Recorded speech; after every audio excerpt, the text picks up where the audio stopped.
What's up? Welcome back to Pushing the Pile. I'm Mike Renner, joined today by Kyle Long, back after a little regime change the past couple of weeks. Kyle, did I miss anything good?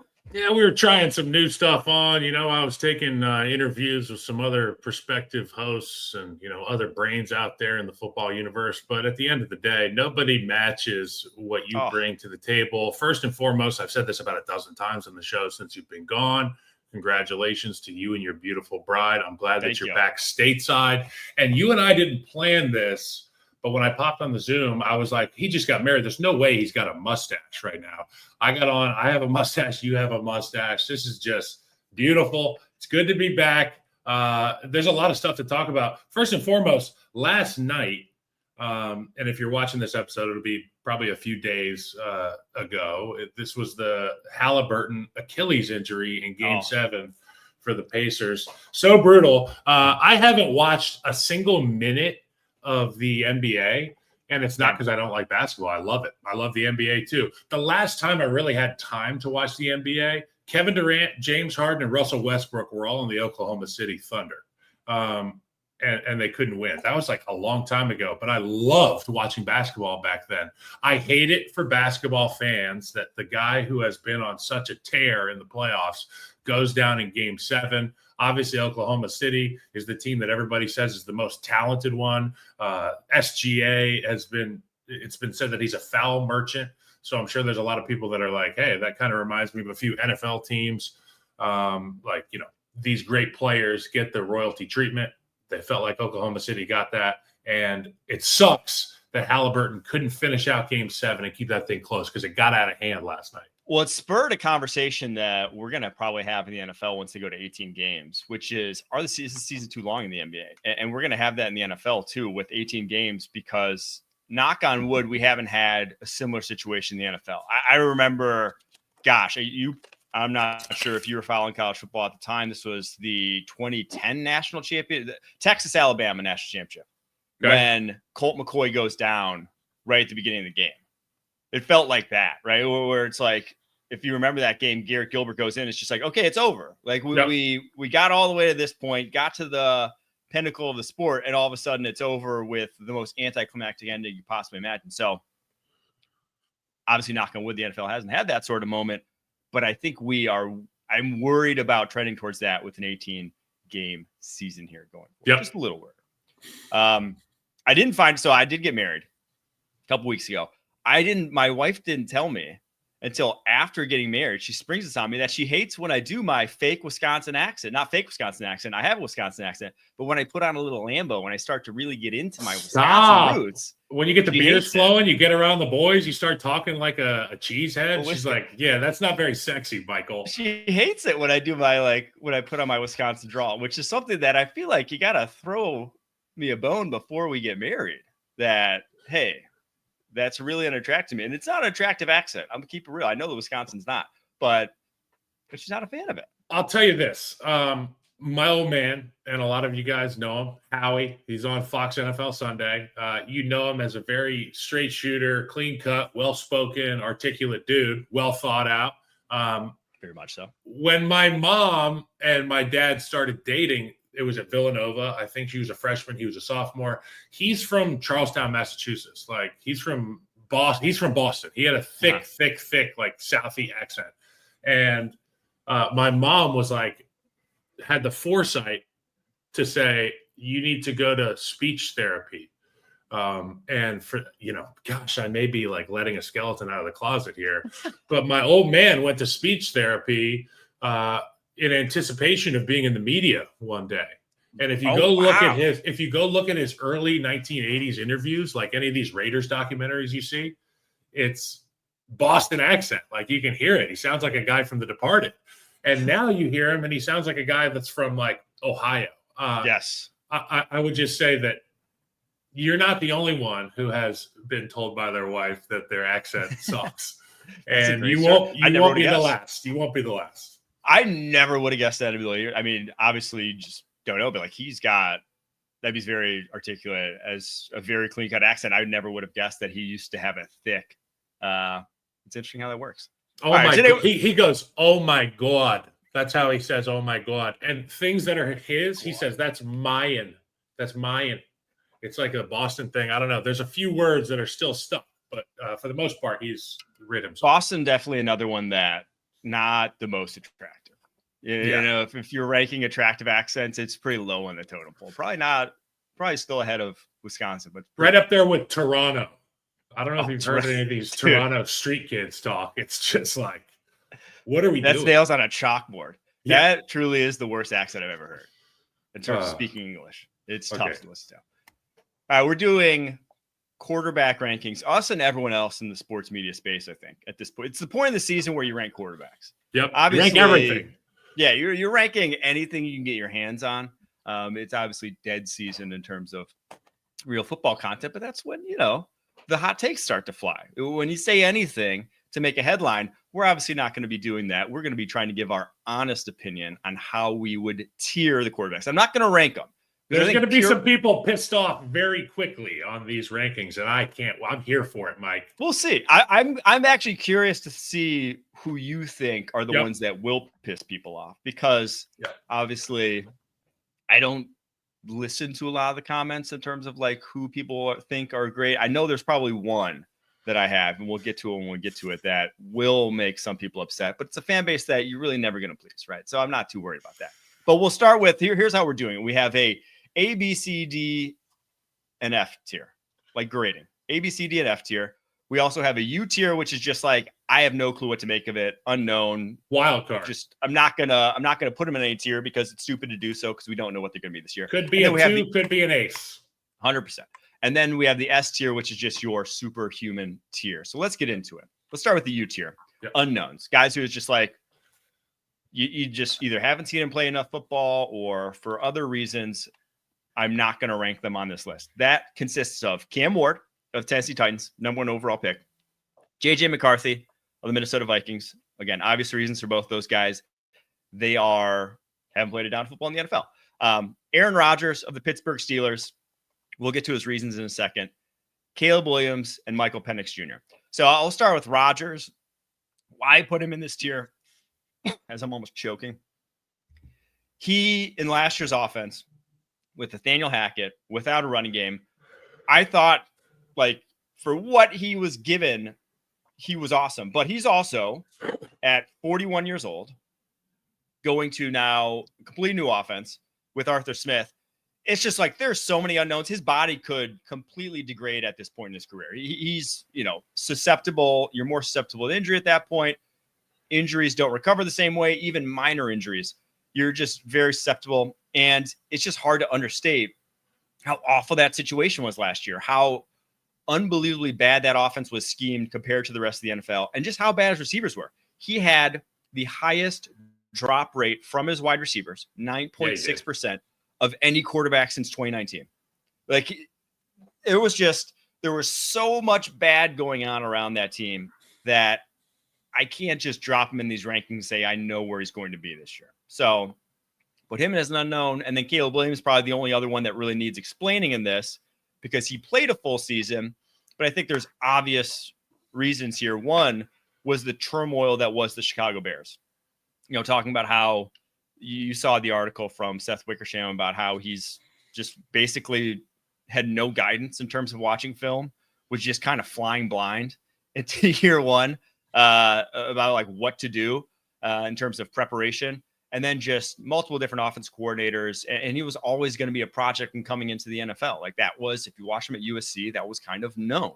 So 68 sacks, most in the NFL. The worrisome thing to me was the pressure to sack conversion ratio. He 28.2% was far and away the highest in the NFL. 24.4% was second. And that basically pressure sack conversion is how often are you making pressures, times where, pockets collapsing, guys bearing down on you. How often are you making those plays into sacks? If you're above 20%, that's bad. If you're above 25%, that's completely untenable. Elite guys are in the 12% or below range. Was 24.5 the second place finisher in that statistic? Was it CJ Stroud? It was Baker Mayfield was second. Mayfield. Well, so, not a bad room to be in. If you're going to be in hell, it's not. If you're going to be in hell, be with Baker Mayfield at least. It's not like I said, over 25% is kind of untenable. It's going to be very difficult. You're going to have a great offensive line the way Baker did, right? Baker had probably top 5 offensive line in terms of pass protection. If you want to really keep your offense on track, you need that. So that's the biggest thing for him to figure out, for him to change from year 1 to year 2. It's got to be that. Okay. So 2 comments. First and foremost, if you've ever played Call of Duty and you have a bad team, you just continue to get swarmed throughout the game. No matter what your kill-death ratio is, you're looking around, you're screaming into the mic saying, "Where is my team?" That was Aaron Rodgers dealing with the drops for the Jets. And when I watched the Jets, it was frustrating to no end to watch the lack of help that he got. Add to that the instability at the head coach position, the defenses fall off from their place of an elite level defense when Saleh was let go. Completely understand how Aaron Rodgers could be an unknown. I don't think it's one of those unknowns that's like, well, he had an injury, he's 40. Because as I've said time and time again, we give all these position players benefit of the doubt. We give them 1 year to fully rehab their bodies, and we don't necessarily judge them 100% on the product they're showing until it's been a calendar year. This is why it's an unknown for him, because we're going to have an offensive coordinator working with Aaron Rodgers this year.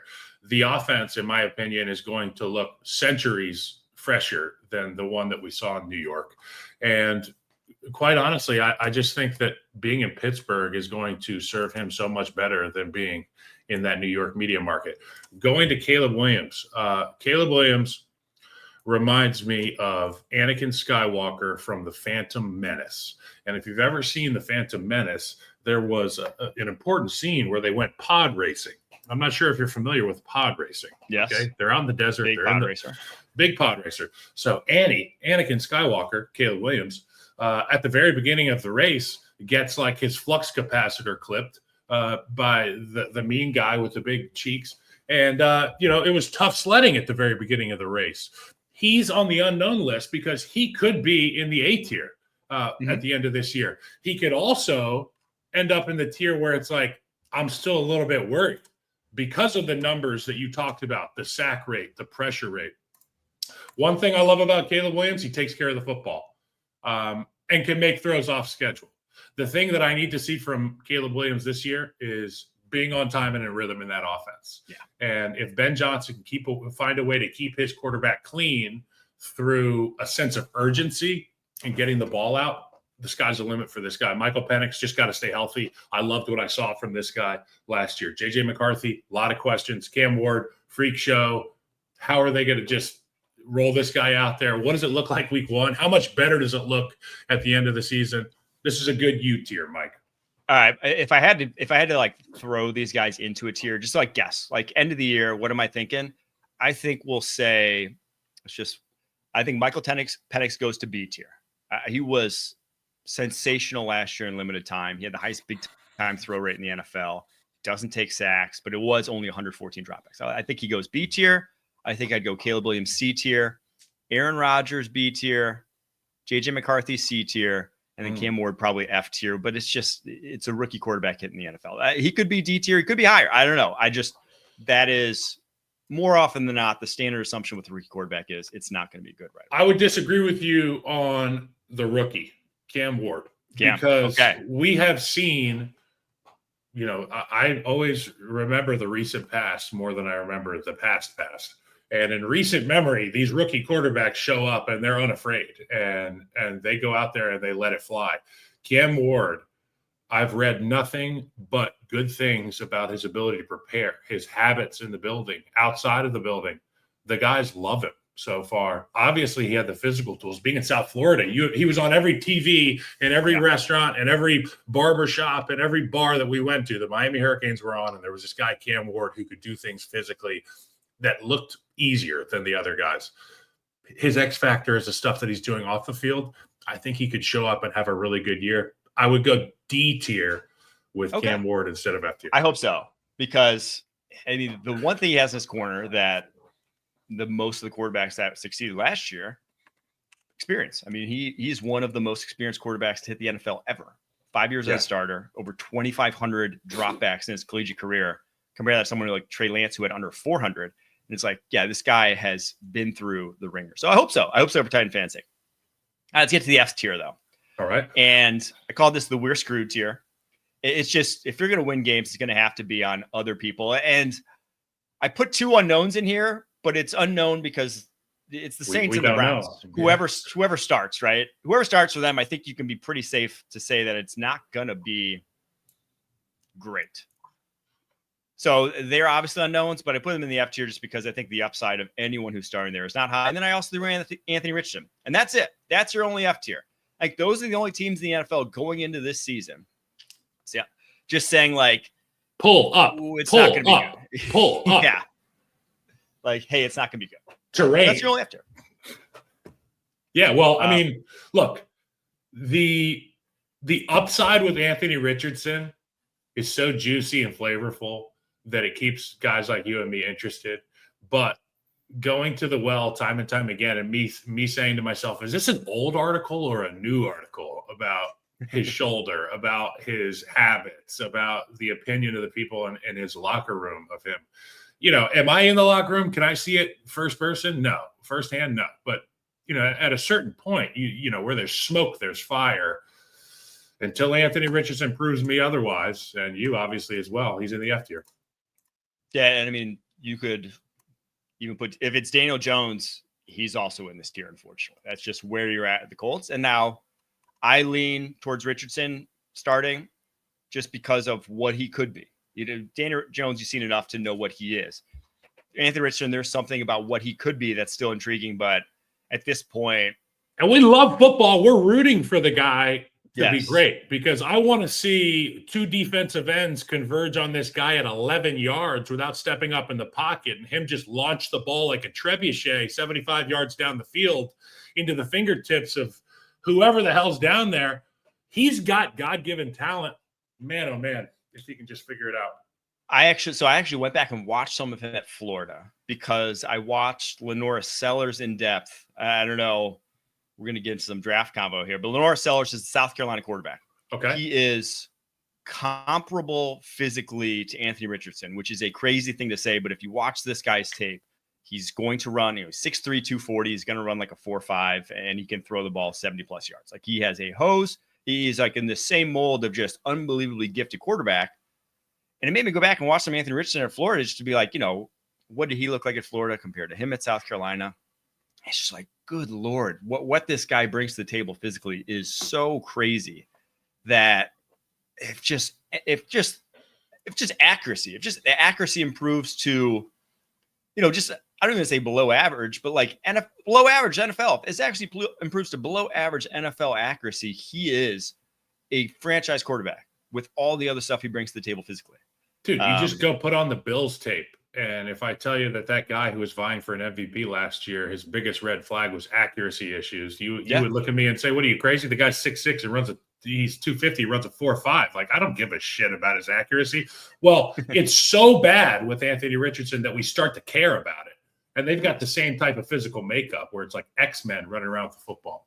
Get him with Tom House and get him on that base, the Josh Allen base. And we can start to talk. All right, that's your F tier, but we'll get to the D tier, C tier coming up after a quick break. Here we go. The 2025 CBS Sports NFL schedule is here. 18 glorious Sundays. He's got his receiver touchdown. Filled with rematches. Oh, the play of the year. And rivalries. Touchdown, Bengals. Plus, plenty of superstar showdowns. And an epic matchup between the Chiefs and Cowboys on Thanksgiving. Clear your Sundays beginning September 7th for the NFL on CBS and Paramount+. Let's get to the D tier. I called this D tier, I'm worried. I think it's only 3 quarterbacks. The tier where they could be good this year. There's a world in where they outperform expectations. But these are your most likely quarterbacks in the NFL at this point, with all the other ones gone, where the wheels could just fall off, where it could be really bad, right? Like where it just could be ugly, your offense stinks, you're thinking about benching them halfway through the season. This is that tier, in my opinion. And it's Justin Fields, the Jets, Russell Wilson, the Giants, and then Sam Darnold, the Seahawks. Unsurprisingly, 3 quarterbacks who have all changed franchises this offseason. This is the D tier for me. And now Darnold's inclusion may offend some. And obviously Seahawks fans, this might be the first one where they're bitching at me. But obviously, like once you get to the C tier, B tier, A tier, like once you get to the quarterbacks that are above them, it gets hard to really justify putting them in those tiers. And also, just go back to the final 2 games of last year. That's the most worrisome thing to me. He went 43 of the season on the line. Lions, Rams, 43 of 81, 53% completion, 411 yards in those 2 games, 1 touchdown, 1 interception, 5 turnover-worthy plays according to PFF. It was losing football. It was losing football. And that's what I'm worried about in this tier. You know the story about Cinderella, right? Yeah. Oh, yeah. Everyone knows. Yeah. So, pumpkin. I mean, everybody always says, what, you know, Pete Prisco is always like, when's he going to turn into a pumpkin? And I was like, you don't even know the story of Cinderella, bro. But he is Cinderella. And I hate to think that. He knows Snow White better, Pete. I hate to think that, you know, I agree with you on Sam Darnold.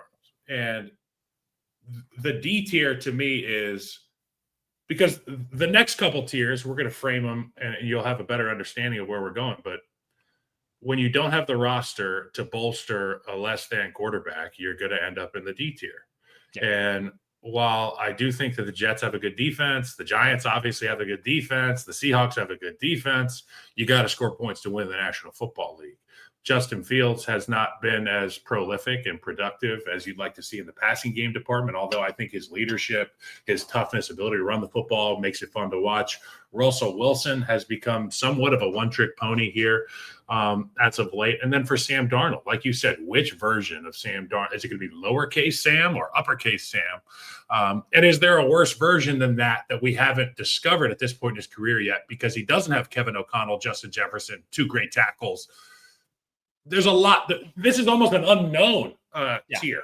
Like he could be F tier, could be D tier, might be C tier if things really go well for him. It's a tier where, and I think we need to like compare it. So we need to get to the C tier to really compare it to this. It's a tier where you just the likelihood. You just no one in the C tier would trade their quarterback for any of these guys in the D tier. They just would. Like no one in this tier is trading their guy for Sam Darnold. So let's get to the C tier. It consists of, and this is where I think I'm probably going to catch the most offense. Inclusions in this tier are going to hurt fans' feelings the most. And I feel like, and I'll explain myself, I'll support it. But it's Jared Goff of the Detroit Lions, Brock Purdy of the San Francisco 49ers, Tua Tagovailoa of the Miami Dolphins, Jalen Hurts of the Philadelphia Eagles, Kyler Murray of the Arizona Cardinals, Bryce Young of the Carolina Panthers, and Bo Nix of the Denver Broncos. I called it top of the market deals, but they need the supporting cast. Like these guys are all outside of the 2 guys on rookie contracts. They're all getting paid like franchise quarterbacks. But I think we've seen from some, if not all, at points during their career that when they haven't had the supporting cast, it might not be good. Like there's a good chance it won't be good. Actually. And there's some days that they do have the supporting cast and they just don't have their fastball. Also that we've seen it before. It's you. If you have these guys, you better have everything else if you want to win a Super Bowl. You can. This is C tiers. When I did this exercise, I was actually kind of floored at how many guys where I'm like that your team is happy with as your franchise quarterback. Like I don't think any of these guys are really complaining where it's like, we don't have a quarterback. All these teams are happy with them. And obviously Bryce Young and Bo Nix are kind of like, if I would have done more tiers, I would have put them kind of in their own tier lateral to this. That was just like, hey, they're up and coming. We don't know at this point, kind of. There's a lot to be excited about, but they're definitely not in any of the elite sort of tiers in the NFL. But the guys like Jalen Hurts, Kyler Murray, Tua Tagovailoa, Brock Purdy, Jared Goff, like Goff, Purdy, Tua, they're all top 5 over the last 3 seasons in passer rate. Like they can, if you put all the talent around them. And they've all had, obviously, great offense coordinators. Jared Goff over his career, Sean McVay, Ben Johnson, Brock Purdy, Kyle Shanahan, Tua Tagovailoa, Mike McDaniel. When you have those guys with the great offense coordinator, they can put up great numbers. But they don't have big arms. They're not adding more, at least those guys in terms of runner. Kyler and Jalen Hurts are, but those guys are probably far worse in terms of passers than Goff, Purdy, Tua. So it's just a tier where, again, when you're paying them a lot of money, it's going to be difficult to get to a Super Bowl unless you're just the Philadelphia Eagles and have a god tier defense, god tier offensive line. Jalen Hurts had top 3 O-line, top 3 wide receiver room the past 3 seasons. When his game really turned into franchise quarterback, he had the best supporting cast in the NFL over that span. So it's always hard. But if you have the best supporting cast in the NFL, you should be in the MVP conversation if you truly are a tier A quarterback, a tier S quarterback, a tier B quarterback. Those guys, when they have the supporting cast, they get in the MVP conversations. So I don't know. That's my roundabout way of saying I think all these guys are very good franchise quarterbacks who can lead high-end offenses. It's just it better be perfect around. You know what? I'll go down this list, and I'm in agreement with you pretty much wholesale here. But we may look at things differently. Jared Goff's in a different boat than Sam Darnold, which is why he's in a different tier. Yeah. And he has earned his ability to be in this C tier category. Really good quarterback, not elite, but obviously the ability to be productive and stay on time and in rhythm and coachable, all that stuff. Brock Purdy's been tough. He's a gamer. He's a guy that's dealt with all kinds of situations. But to your point, if Kittle goes down, if McCaffrey goes down, then all that weight goes on the bar that's sitting on Brock Purdy's shoulders, and he's going to have to, put some ass into it. For Tua, the only issue with Tua is can he stay healthy? And, that's about all I'll say. When Tua's on, there's nobody that runs McDaniel's offense better. I mean, I can't think of a guy that I'd rather have in that offense. I mean, maybe there's a handful of guys, but Tua is pretty tailor-made for it. Kyler Murray is unbelievable to watch. And if the rest of the team can pick up the slack, I know they've got a great tight end. I know they got Marvin Harrison. But if those guys take the next step, the receiver in particular takes the next step, Kyler Murray could be in another tier. Now, people are going to be really pissed about hearing that Jalen Hurts is in this need supporting cast category. But at the end of the day, he has a supporting cast.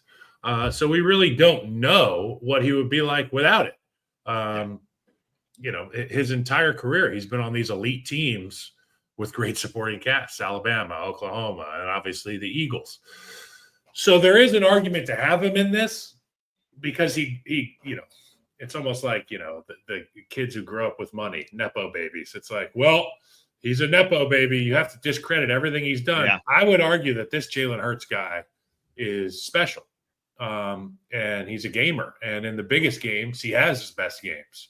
He's almost got 2 Super Bowls now. He almost beat Patrick Mahomes. I would say he outdueled Patrick Mahomes and lost in the football game. That would have been his first Super Bowl. So the Eagles fans are going to come knocking for that one. Bryce Young, I think it's a great spot for him. Obviously, a lot of people wrote him off early in his career, but he's done a great job keeping the noise outside, keeping those what are those things called? Earmuffs on, and just playing ball. And he's gotten better the entire time. Bo Nix, I think he knows what he is. I think Sean Payton knows what he is. I think the Broncos fans knows what he is. He's not Patrick Mahomes, but what he is a tough player, a smart player, a guy that is willing to take chances down the field. And at the end of the season last year, we saw him really start to lean into his mobility, which is going to open another couple pages in that Sean Payton playbook. Good offensive line, so he's got a supporting cast there. The Broncos are fun, and Bo Nix is a big part of it. Yeah, I think I was a little conservative with him. Like, I think there's a world where he joins the B tier this season very easily, considering just how good his rookie year was historically compared to other rookies. I mean, he had the 3rd most deep completions in the NFL last year during the regular season. He had the 5th lowest turnover. 3rd most deep completions? Yeah, Bo Nix, the one who doesn't throw downfield, right? 3rd most deep completions in the NFL last year. That's awesome. As a rookie. And still did it without turning the ball over or putting the ball in harm's way. And if you look over the second half of the season, he was as good as it got in terms of that. It just was not except for Caleb Williams. Yeah. The go. Well, you got to throw it to put the ball in harm's way. Hey. So Move it along. Move along. Okay. Bryce Young's the interesting one. I think probably the most one of the hardest quarterbacks to rank on this list because of a number of reasons. One, the terrible receivers he was throwing to. 2, how different he looked from weeks 1 and 2 to second half of the season when he took over as starter. But I think given my eval on him coming out, given just, against top defenses, how he looked against the Philadelphia Eagles, the best defense in the NFL last season, dueled them right down to the end and was a Xavier Legette drop away from winning that football game. I think he is firmly in the franchise quarterback tier. this is kind of the first franchise quarterback tier, though. So I'm not going to put him any higher than this. He really needs to. Yeah, he has a lot to prove this year. I'll just say that. He has a lot to prove this year. But I think he is. If you're the Panthers fan, you're not looking anywhere else at the quarterback. You're buying that jersey. That's what it comes down to. Are you buying the jersey, or are you getting a receiver jersey? Like, no. If you've got a quarterback, you buy their jersey. And if you don't, you're probably in the D tier. And that's where we're at. Yeah, I think that's a great. You're not seeing a lot of Wilson Giants jerseys. You're not seeing a lot of Darnold Seahawks jerseys. You're not seeing a lot of Fields Jets jerseys. You are seeing a lot this tier, though. You're seeing those jerseys. You're a fan of the team. Yep. You're buying these jerseys. This is like when the Mike Glennon signing to the Bears happened. Like, and he made a good amount of money, and like it was like we went out and got Mike Glennon. But I was like, I don't think we're gonna have many Mike Glennon jerseys. And I love Mike Glennon. I love Mike Glennon. I forget what number Mike Glennon was. 8 maybe, or hold on, let me find out. That sounds right. That feels right. God, I don't have CTE. Or maybe 18. Mike Glennon. He wore number 7 in Vegas, 8 in Tampa, 2 in Jacksonville. Yeah, he's a single digit guy. You know they're not a franchise quarterback when they've had multiple numbers. When you're bouncing between numbers, that's when you're unfortunately the jerk. Dude, quarterback's so hard. Quarterback's so hard. All right, let's get to the B tier, where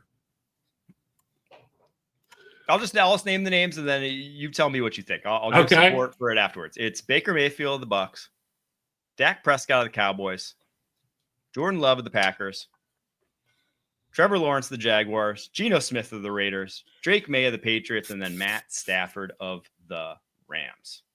You know, it's funny because this list reminds me of just like a list of quarterbacks that I'd want to go to the bar with. So, like, if I look in the C tier, I don't want to go to the bar with Goff. Purdy, maybe. Tua, no. Kyler, no. Jalen, no. Bryce Young, no. Bo Nix, maybe. D tier, Justin Fields, no. Russell Wilson, no. Sam Darnold, no, maybe. But then you get to the B tier. Baker Mayfield, smashing beers. Dak Prescott, we're crushing beers. Jordan Love. Maybe too many. He got a DUI coming out of college. Beers. Trevor Lawrence, I don't know. Maybe he's a Negroni. Is that what they drink? Yeah. He feels like he'd be a cocktail man. Cocktail guy. Geno Smith, West Virginia. Beers. Drake May probably put some beers down. So now I'm going to go down the list and talk football. Okay. Baker Mayfield is like the Ulysses S. Grant, Teddy Roosevelt, leader of men that any football team would die to have. 4,500 yards, 41 touchdowns. The guy just shows up and balls wherever he is. And he had the renaissance when he got his 2-day checkup in Los Angeles. And since then, he hasn't looked back in Tampa Bay. And I love that for him. I think they'll continue to have an elite offense. Dak Prescott, the most overlooked guy in the National Football League, in my opinion. The most disrespected, not even disrespected, just not talked about. Everybody talks about the Cowboys. They mention Dak Prescott. They talk about Jerry Jones a lot. The only reason this team will have success is if Dak Prescott goes out there and does what he's done historically when he's healthy, which is being incredibly productive. If he can find a way to get George Pickens involved, Jesus, this offense is going to be a ton of fun to watch. Jordan Love, plethora of receivers, no true number one. The guy's had injury concerns around him, but when he's healthy, he's a prolific passer. He has the ability to throw the ball all over the yard. He's got those natural talents that you really can't teach. Trevor Lawrence, man, oh man, people might argue with you about Trevor Lawrence, but I'm not going to, because I have Trevor Lawrence picked as the comeback player of the year in 2025, 2026. Okay. Write it down. Okay. You have flashes are so good. And damn, do I agree. And I'm a big, if you show me something one time, you can probably do it 1,000 times kind of guy. So Trevor Lawrence, we're just waiting for you to do rep number 2.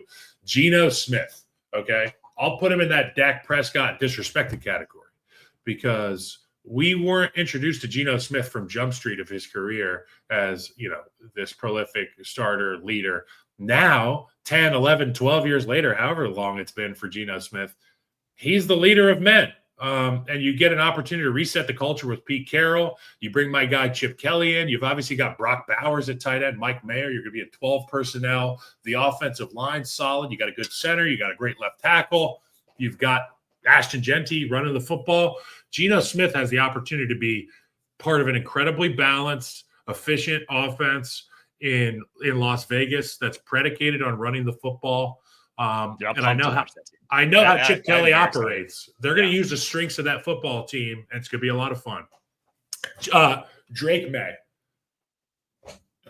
I don't know if there's a guy in the NFL that universally was being rooted for last year like Drake May because of the situation that he was in, because of the history of the quarterback position in New England, because of his personality. He seems like all shucks, like Phillip Rivers, but almost like even more enjoyable to listen to, in my opinion. But then you take the physical traits, the tools that he has, the ability to extend plays, the toughness he exhibits every time he's on the field. They've gotten a lot better defensively. They've gotten better offensively. Drake May is capable of having an elite season. I can't wait to see how much better he is this year. And then Matt Stafford. My, Matt Stafford. You don't even say anything about Matt Stafford.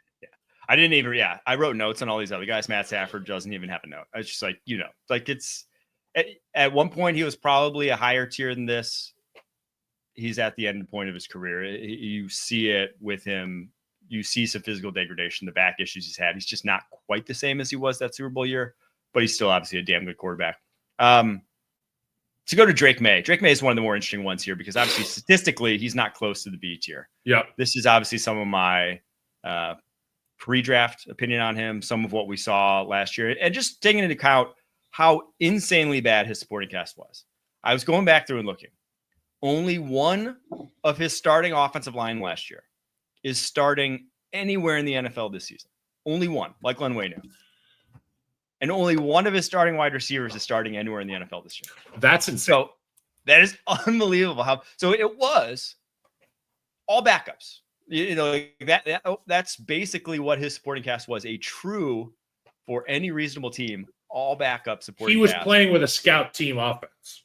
Yes, every single week in and week out. So to do anything, to keep his head above water was truly an impressive task. And I think that's the most difficult thing when ranking these guys is just everyone has different OCs. Everyone has different strengths. Everyone has different wide receivers. Everyone has different offensive lines. It's just, there's no way of limiting and removing all the other variables that's why you're always going to get people upset. But I think the biggest thing when you look at tier B versus tier C, you see a distinct difference in arm talent.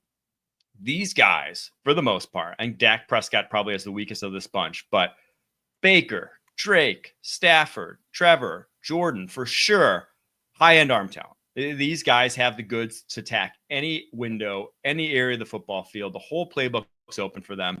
And you see that with all these guys when it comes to like 2-minute situations and end-of-game situations. They are capable of leading those drives regularly. You see it from this tier. That I just think the tier behind doesn't have quite the same juice in that regard. Not just a little bit less. And that's, to me, the biggest deciding factor between these two tiers is just the tools they bring to the table. And I would almost say this tier could have an AKA. So it's B tier, capable of elite seasons, AKA we just need to get the ball back. I remember playing with guys where it was like, hey, man, we just got to get the ball back for Buddy, because he can do it. And there's been teams before where I'm like, we need to get a pick six now. We need a strip fumble touchdown. So yeah, B tier. Yeah, exactly. All right. We're going to take a quick break. After that, going to get to the A tier and the S tier. Not a lot of surprises going forward. Right after this.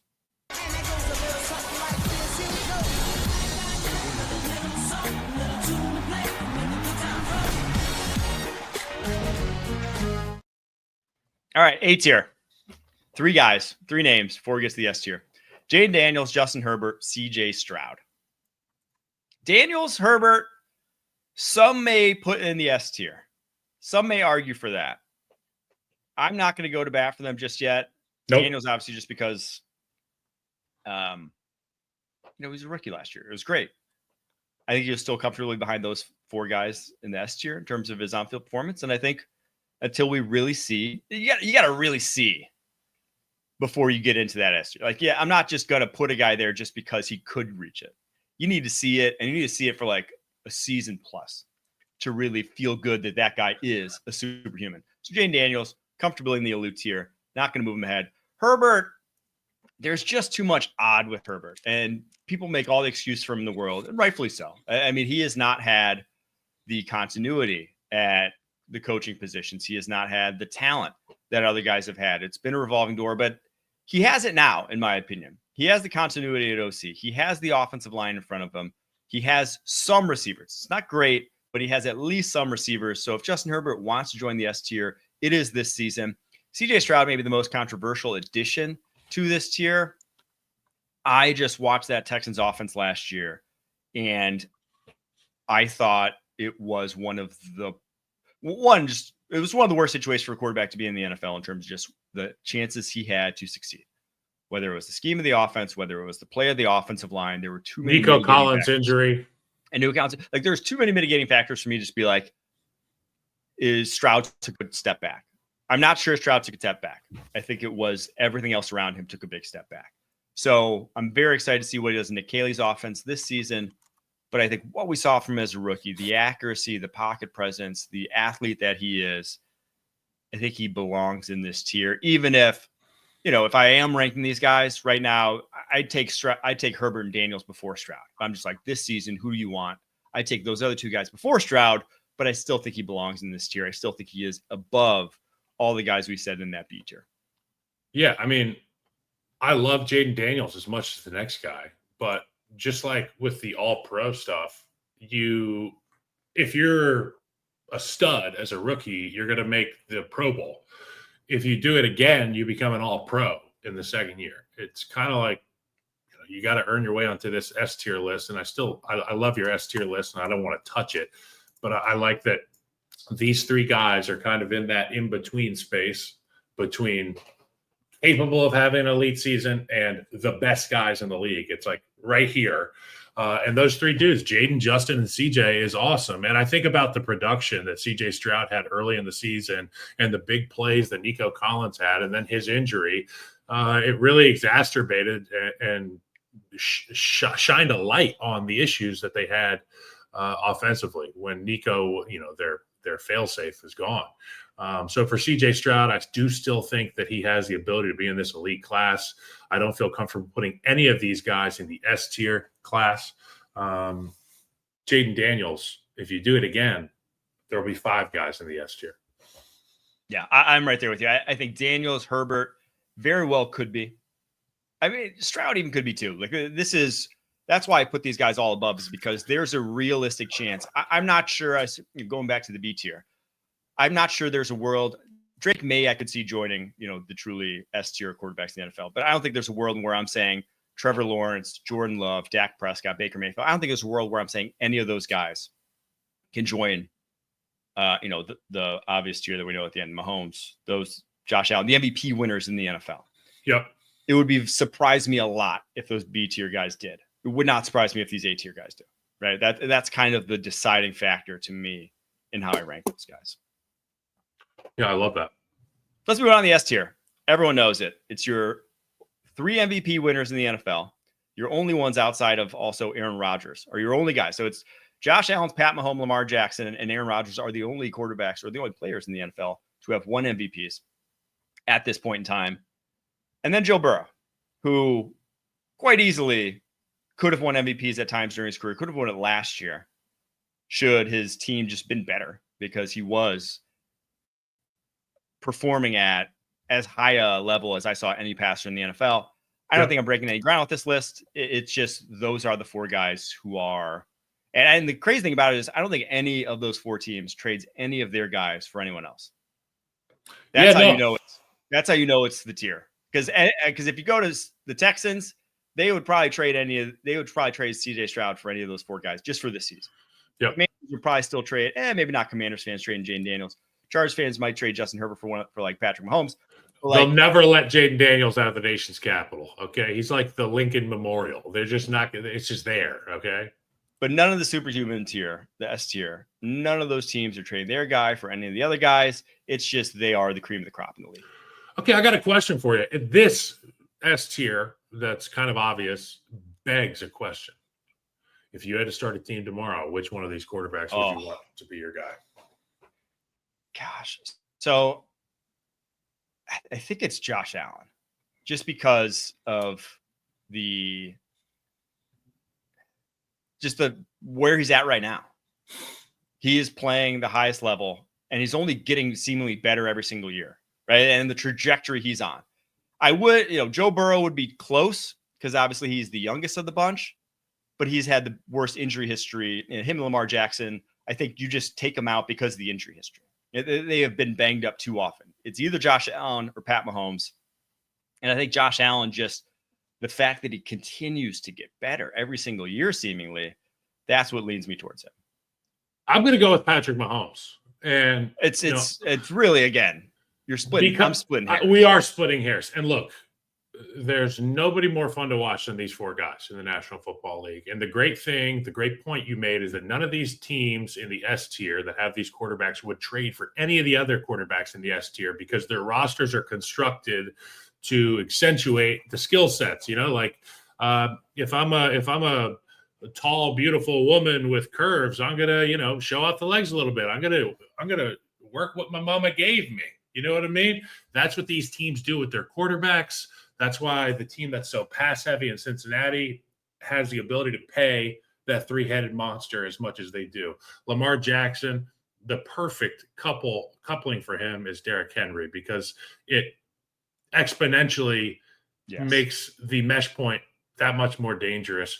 For Patrick Mahomes, though, which is why I choose Patrick, he can play any style of football. If they banned, name his top 3 plays he's done historically. If they banned them from the National Football League, I have the most faith in Patrick Mahomes to be able to adjust his game and become the cream of the crop in the new version of whatever the offense is. I also really think he does have the MJ gene. And these are the questions about the other guys. Can they finish? Can they make it through the championship weekend? Well, Mahomes has done it over and over and over and over again in the face of doubt and close games, 2-minute comebacks. But I do think it's Patrick Mahomes because of his ability to shapeshift as a quarterback and become anything. When you stop the quick passing game, he's going to find a way to go down the field. When you take those two things away, next thing you know, he's running read option off your end man on the line of scrimmage. He can run, he can throw, he can break tackles. He's really bright. Patrick Mahomes is my choice. I misspoke earlier. It's actually Lamar Jackson of this tier is the youngest of the bunch. I believe Patrick Mahomes is the oldest, but they're all within 2 years of each other, which is crazy. They're all between 28, 29. So you'll get about a decade more of this S tier in the NFL, which is a good thing. And like I said earlier, I was floored at how many quarterbacks there are in the NFL now. And if we really have a good quarterback class coming in next year, because we really don't have that many guys aging out here. You have maybe Geno Smith in the next few years, maybe definitely Matt Stafford in the next few years, and Aaron Rodgers in the next few years, Russell Wilson in the next few years, but those guys weren't even in the top 3 tiers anyways. So that's 2 quarterbacks aging out of the A through C tiers. And realistically, you could have 5 or 6 more franchise quarterbacks hitting the ground in the next 2 seasons. So I think we're close to getting to a quarterback renaissance. I know we had a little dead period post a lot of MVPs, a lot of Hall of Famers retiring like Brady, Peyton, Tom, Ben. Yeah, so we had the old guard on their way out. I think we're close to a full up quarterback league again. And not only do we have a great stable of quarterbacks, but I'll go back to a point that I made earlier. All these, it's Baskin Robbins. It's 31 flavors, 32 flavors of quarterbacks. And that's what makes this league so much fun. And I always say it's a quarterback-driven league. People pay money to watch the offenses, okay? and there's a million different ways to do it. And we've got great quarterbacks. The league's in good hands, Mike. There you have it. Your quarterback ranking tiers. Like I said, I'm not going to rank them, but they're tiered. Tiered up. We're doing 25 and under on our next show. 25 players under 25 list. I believe it's coming out on cbssports.com. We're going to discuss it. I'm actually going to go through later this summer, and I'm going to be doing deep dives in every position, doing the best players under 25. Very excited about that. You got to look out for that later this summer, but we're doing just any position. Top players under 25 on Wednesday. Thanks so much for tuning in. Great to be back, Kyle. I missed it. Good to see you, buddy. Great to see you as well. Till next time, keep pushing. Peace.